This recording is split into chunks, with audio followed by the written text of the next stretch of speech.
Thanks, Chris.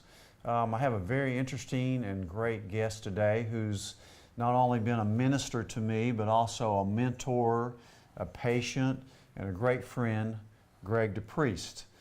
Today, I wanted him to come on the show to kind of talk about how spirituality and prayer interact with health.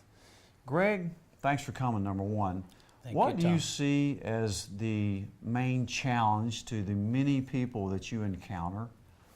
You know, Tom, the biggest thing that I encounter with folks is when I take prayer requests, and every Monday I sit down with all the requests that have been turned in, and the number one issue is always health. Number two is finances. So I really find that those two things are directly correlated to each other. I need better health, I need changes in my health, and I need my finances. And so the stress that is put on, you were talking about prayer. Prayer is great for peace of mind, but prayer can only do so much. Prayer helps the mind engage, and then we have to move forward with action. And so, like a strategy. With a strategy. You know, faith without a strategy is just a wish. So if I'm believing that I'm going to have a good future, but I have no strategy for that future, then I'm wishing, and it won't happen.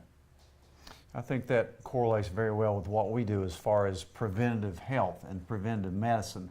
If I can prevent something in your 40s that is going to happen to you in your 60s, you call it stealing from your 40s and to what will affect your 60s. Hey, explain that to me. Well, what happens is we let our 40-year-old us steal from our 60-year-old us.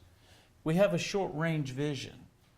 You know, when I started coming to you is because I'm looking to my future, 10, 20 years down the road. The path that I was on was a path that my health was going to keep deteriorating, and I needed help. And just as I need a pastor, I need a lawyer, I need a doctor, I need someone to be proactive with me. Kind of like a coach. A coach, that is the key. You have become a coach to me. There's accountability. I know when I come to your office, I've got to step on those scales.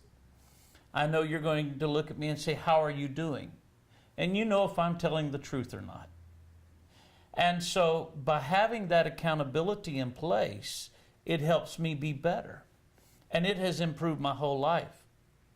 I'm kind of like you. I think of myself as a physician, really as a coach. That's right. You know, I'm just there to hopefully give you knowledge, keep you accountable, give you the tools. I have the measurements that I can look at, but also the interaction between the doctor and patient, to me, is the most important thing. It's not really a number, but it's that interaction and the kind of relationship we develop that enables us to have a healthier future. Well, you know, I think it is that interaction that we have to count on. And that is what you have done for me, is that huge connection.